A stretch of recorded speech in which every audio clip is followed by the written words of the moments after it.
Paulo e Estevão, capítulo 7, As Epístolas, parte A. O neto de Lloyd trazia ao ex-rabino muitas novidades confortadoras. Já havia instalado as duas senhoras na cidade, era portador de alguns recursos e falou-lhe do desenvolvimento da doutrina cristã na velha capital da Acaia. Uma notícia lhe foi, sobretudo, particularmente grata. É que Timóteo mencionava o encontro com Áquila e Prisca.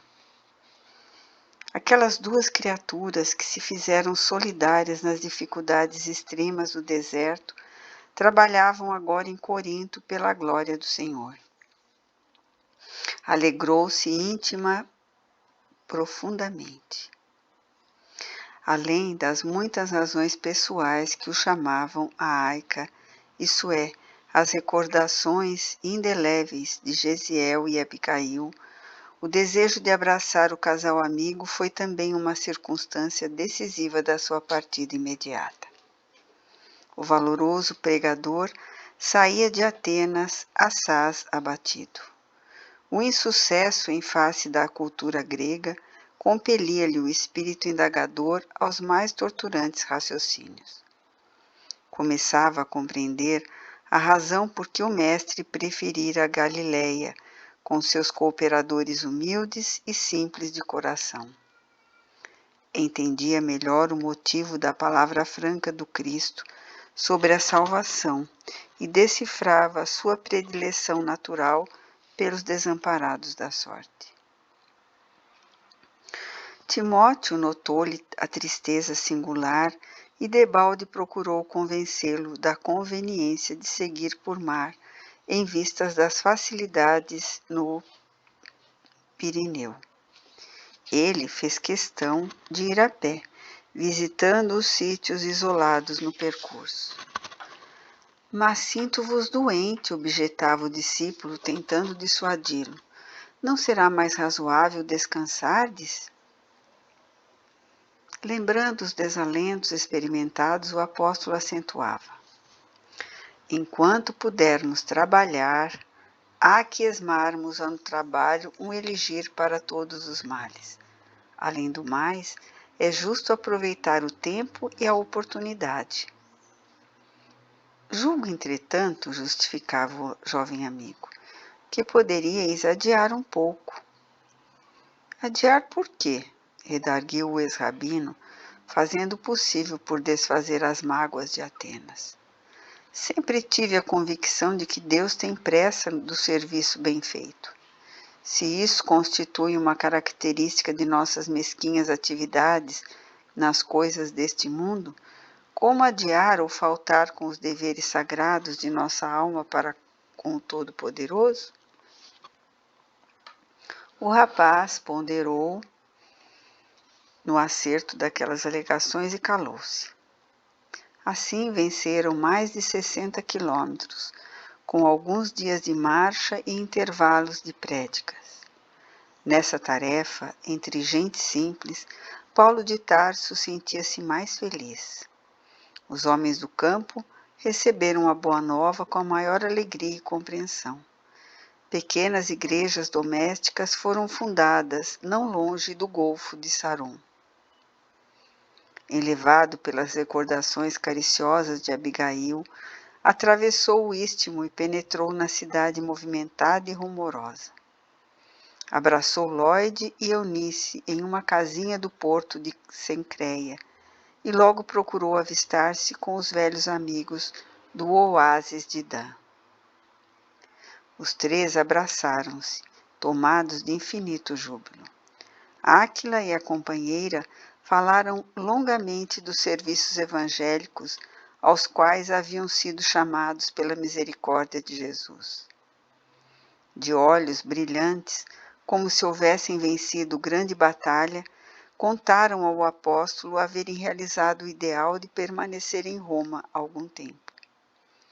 Como tecelões humildes, habitaram um velho casarão em ruínas no Trastevere, fazendo as primeiras pregações do Evangelho no ambiente mesmo das pompas cesarianas. Os judeus haviam declarado guerra franca aos novos princípios. Desde o primeiro rebate da Boa Nova, iniciaram-se grandes tormentas no gueto do bairro pobre e desprotegido. Prisca relatou como um grupo de israelitas apaixonados lhe assaltaram o aposento à noite com instrumentos de flagelação e castigo. O marido demorava-se na oficina e assim não pôde ela esquivar-se aos impiedosos açoites. Só muito tarde foi socorrida por Áquila, que a encontrou banhada em sangue. O apóstolo Tarsense exultava. Contou aos amigos, por sua vez, as dores experimentadas em toda parte pelo nome de Jesus Cristo. Aqueles martírios em comum eram apresentados como favores de Jesus, como títulos eternos de sua glória. Quem ama inquieta-se por dar alguma coisa, e os que amam o Mestre sentiam-se extremamente venturosos em sofrer algo por devotamento ao seu nome. Desejoso de reintegrar-se na serenidade de suas realizações ativas, olvidando a frieza ateniense, Paulo comentou o projeto da fundação de uma igreja em Corinto, ao que Áquila e sua mulher se prontificaram para todos os serviços. Aceitando-lhes o oferecimento generoso, o ex-rabino passou a residir em sua companhia, ocupando-se diariamente do seu ofício. Corinto era uma sugestão permanente de lembranças queridas do seu coração. Sem comunicar aos amigos as reminiscências que lhe borbulhavam na alma sensível, procurou rever os sítios a que Abigail se referia sempre com enlevo. Com extremo cuidado, localizou a região onde deveria ter existido o pequeno sítio do velho Joquedebe. Agora, incorporado ao imenso acervo de propriedades dos herdeiros de Licínio Minúcio. Contemplou a velha prisão de onde a noiva pudera evadir-se para salvar-se dos celerados que lhe haviam assassinado o pai e escravizado o irmão. Meditou no porto de Sencreia, de onde Abigail partira um dia para conquistar-lhe o coração, sob os desígnios superiores e imutáveis do Eterno. Paulo entregou-se de corpo e alma ao serviço rude. O laborativo das mãos proporcionara-lhe brando esquecimento de Atenas. Compreendendo a necessidade de um período de calma, induzira Lucas a descansar em Troade, já que Timóteo e Silas haviam encontrado trabalho como caravaneiros. Antes, porém, de retornar às pregações, começaram a chegar a Corinto emissários de Tessalônica, de Bereia e de outros pontos da Macedônia, onde fundara suas bem-amadas igrejas. As comunidades tinham assuntos urgentes que requeriam delicadas intervenções da sua parte. Sentindo-se em dificuldades para tudo atender com a presteza devida, chamou novamente Silas e Timóteo para a cooperação indispensável. Ambos, valendo-se das oportunidades da profissão, poderiam contribuir de maneira eficaz na solução dos problemas imprevistos. Confortado pelo concurso dos amigos, Paulo falou pela primeira vez na sinagoga. Sua palavra vibrante logrou êxito extraordinário. Judeus e gregos falaram de Jesus com entusiasmo. O tecelão foi convidado a prosseguir os comentários religiosos semanalmente, mas, tão logo começou a abordar as relações existentes entre a lei do Evangelho, reportaram os atritos. Os israelitas não toleravam a superioridade de Jesus sobre Moisés, e se consideravam o Cristo como profeta da raça, não o suportavam como Salvador. Paulo aceitou os desafios, mas não conseguiu demover corações tão endurecidos. As discussões prolongaram-se por vários sábados, seguidamente, até que um dia, quando o verbo inflamado e sincero do apóstolo zurzia os erros farisaicos com veemência, um dos chefes principais da sinagoga intima-o com aspereza. Cala-te, parlador imprudente. A sinagoga tem tolerado teus embustes por verdadeiros prodígios de paciência. Mas em nome da maioria ordeno que te retires para sempre.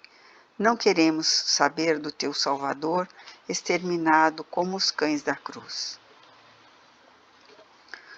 Ouvindo expressões tão desrespeitosas ao Cristo, o apóstolo sentiu os olhos úmidos. Refletiu maduramente na situação e replicou: Até agora, em Corinto, procurei dizer a verdade ao povo escolhido por Deus para o sagrado depósito da unidade divina. Mas, se não a aceitais desde hoje, procurarei os gentios. Caiam sobre vós mesmos as injustas maldições lançadas sobre o nome de Jesus Cristo. Alguns israelitas mais exaltados quiseram agredi-lo, provocando tumulto. Mas um romano de nome Tito Justo, presente à Assembleia e que desde a primeira pregação sentira-se fortemente atraído pela poderosa personalidade do apóstolo, aproximou-se e estendeu-lhe os braços de amigo. Paulo pôde sair incólume do recinto, encaminhando-se para a residência do benfeitor, que pôs à sua disposição todos os elementos imprescindíveis à organização de uma igreja ativa.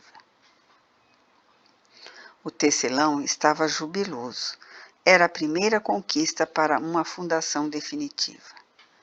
Tito Justo, com o auxílio de todos os simpatizantes do Evangelho, adquiriu uma casa para início dos serviços religiosos.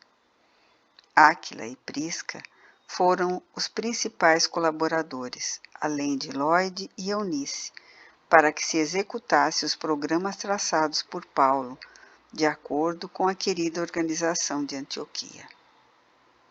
A igreja de Corinto começou então a produzir os frutos mais ricos de espiritualidade. A cidade era famosa por sua devassidão, mas o apóstolo costumava dizer que dos pântanos nasciam muitas vezes os lírios mais belos, e como onde há muito pecado, há muito remorso e sofrimento, em identidade de circunstâncias, a comunidade cresceu, dia a dia, reunindo os crentes mais diversos que chegavam ansiosos por abandonar aquela Babilônia incendiada pelos vícios. Com a presença de Paulo, a igreja de Corinto adquiria singular importância, e quase diariamente chegava um emissário das regiões mais afastadas. Eram portadores da Galácia a pedirem providência para as igrejas da Psídia, companheiros de Icônio, de Listra, de Tessalônica, de Chipre, de Jerusalém. Em torno do apóstolo formou-se um pequeno colégio de seguidores, de companheiros permanentes que com ele cooperavam nos mínimos trabalhos. Paulo, entretanto, preocupava-se intensamente. Os assuntos eram tão urgentes quão variados. Não podia olvidar o trabalho de sua manutenção. Assumira compromissos pesados com os irmãos de Corinto. Devia estar atento à coleta destinada a Jerusalém. Não podia desprezar as comunidades anteriormente fundadas. Aos poucos, compreendeu que não bastava enviar emissários. Os pedidos choviam de todos os sítios por onde perambulava, levando as alvíceras da Boa Nova. Os irmãos, carinhosos e confiantes, contatavam com a sua sinceridade e dedicação, compelindo-o a lutar intensamente.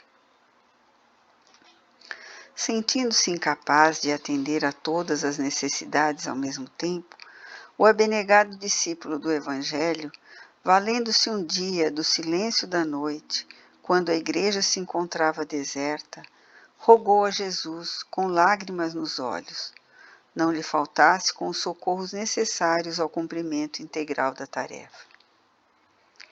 Terminada a oração, sentiu-se envolvido em branda claridade.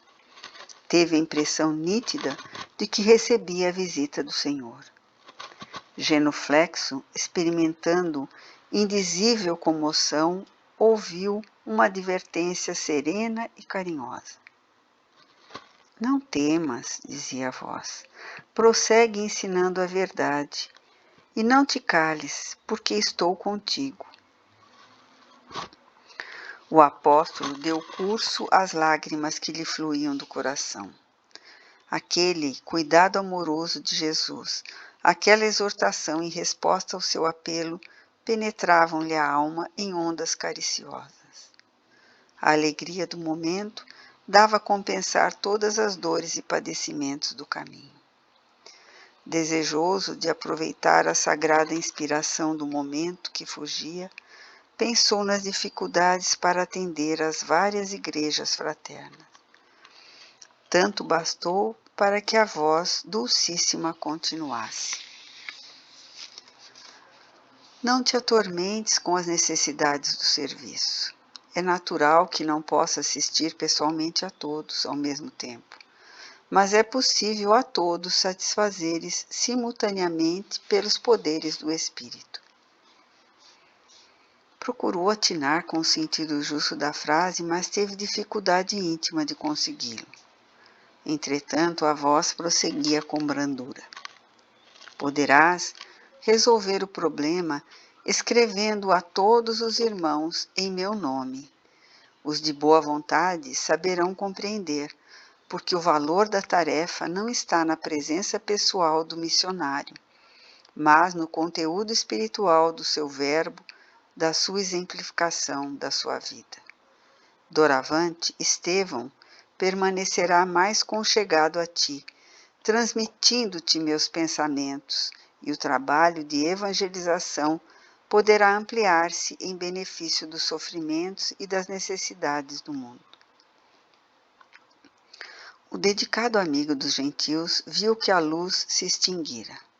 O silêncio voltara a reinar entre as paredes singelas da igreja de Corinto. Mas, como se houvera sorvido a água divina das claridades eternas, conservava o espírito mergulhado em júbilo intraduzível. Recomeçaria o labor com mais afinco, mandaria às comunidades mais distantes as notícias do Cristo. De fato, logo no dia seguinte chegaram portadores de Tessalônica com notícias desagradabilíssimas. Os judeus haviam conseguido despertar na igreja novas e estranhas dúvidas e contendas. Timóteo corroborava com observações pessoais. Reclamavam a presença do apóstolo com urgência. Mas este deliberou pôr em prática o alvitre do mestre. E recordando que Jesus lhe prometera associar Estevão à divina tarefa, julgou não dever atuar por si só, e chamou Timóteo e Silas para redigir a primeira de suas famosas epístolas. Assim começou o movimento dessas cartas imortais, cuja essência espiritual provinha da esfera do Cristo por intermédio da contribuição amorosa de Estevão. Companheiro abnegado e fiel daquele que se havia arvorado na mocidade em primeiro perseguidor do cristianismo. Percebendo o elevado espírito de cooperação de todas as obras divinas, Paulo de Tarso nunca procurava escrever só. Buscava cercar-se no momento dos companheiros mais dignos. Socorria-se de suas inspirações conscientes e de que o mensageiro de Jesus, quando não encontrasse no seu tono sentimental as possibilidades precisas para transmitir os desejos do Senhor, teria nos amigos instrumentos adequados. Desde então, as cartas amadas e célebres, tesouro de vibrações de um mundo superior, eram copiadas e sentidas em toda a parte. E Paulo continuou a escrever sempre, ignorando, contudo, que aqueles documentos sublimes, escritos muitas vezes em hora de angústias extremas, não se destinavam a uma igreja particular, mas à cristandade universal. As epístolas lograram êxito rápido. Os irmãos as disputavam nos rincões mais humildes, por seu conteúdo de consolação, e o próprio Simão Pedro, recebendo as primeiras cópias em Jerusalém, reuniu a comunidade e, lendo-as comovido, declarou que as cartas do convertido de Damasco deviam ser interpretadas como cartas do Cristo aos discípulos e seguidores, afirmando ainda que elas assinalavam um novo período luminoso na história do Evangelho. Altamente confortado, o ex-doutor da lei procurou enriquecer a igreja de Corinto de todas as experiências que trazia da instituição antioquiana. Os cristãos da cidade viviam em um oceano de júbilos indefiníveis. A igreja possuía seu departamento de assistência aos que necessitavam de pão, de vestuário, de remédios. Venerandas velhinhas revezavam-se na tarefa santa de atender os mais desfavorecidos. Diariamente à noite havia reuniões para comentar uma passagem da vida do Cristo. Em seguida, a pregação central e ao movimento das manifestações de cada um, todos entravam em silêncio a fim de ponderar o que recebiam do céu por meio do profetismo. Os não habituados ao dom das profecias possuíam faculdades curadoras que eram aproveitadas a favor dos enfermos em uma sala próxima. O mediunismo evangelizado dos tempos modernos é o mesmo profetismo das igrejas apostólicas. Como acontecia por vezes em Antioquia, surgiam também ali pequeninas discussões a respeito de pontos mais difíceis de interpretação, que Paulo se apressava a acalmar, sem prejuízo da fraternidade edificadora. Ao fim dos trabalhos de cada noite, uma prece carinhosa e sincera assinalava um instante de repouso.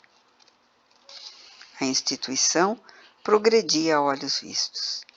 Aliando-se à generosidade de Tito Justo, outros romanos de fortuna aproximaram-se do Evangelho, enriquecendo a organização de possibilidades novas.